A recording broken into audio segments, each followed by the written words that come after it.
Wakadin nahi PC nursing home in Loipa LHS KUKI Times ama tong news reader kali news editor kali sale nang nai video sala ya YouTube palla kali ama itu tu sini pa ni ama hobi kamen log area lang ako nang ipan yupin may hay gali tol si ahi along khelo wala nga hi upo to ba nanay sai tao ani khama inuna kiswa in kana sa ani zo si kitai ta lang ako na sulay sa tuhin tuhin agal zam again hiwo chu na hin apa ita sa tamon no min uta dia upetahi isinergy ko mai sinting ai bang si romin aw sa na hilang inantin sa gilipon atamu nin apa hi laya hitendam heading din na phone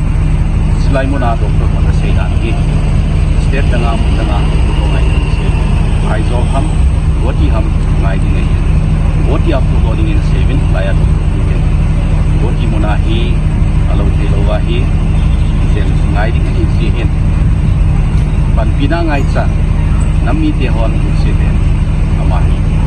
ang kham ni se ko ki lang account number 550 it's the description there this comment ahi account number chale it's the video ahin account number in it's the account number ahi nen pateu ahi lo le GPay number it's the ahi nen pateu in set in nami video one ki phang na kom ni ko video in account hi LHS KUKI Times Thangboi Doungel ahin chale koi to bang GPay hin chale ka na spot screenshot nei ko lang chidung zo ya cho me pa hin to ho family sim ding hin sit in ko kinau ngai sao hin Thangboi so ki ko kinam mi dia dinga pa da jing Thangboi LHS KUKI Times Thangboi Doungel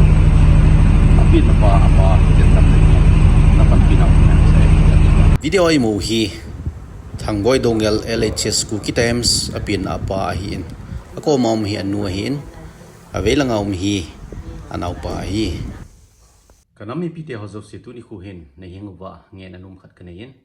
hi chi ke ma personal ding hi pon kaloi kato hompi nampi adinga panla jing khat hin LHS KUKI Times kiti amin Thangboi Doungel hin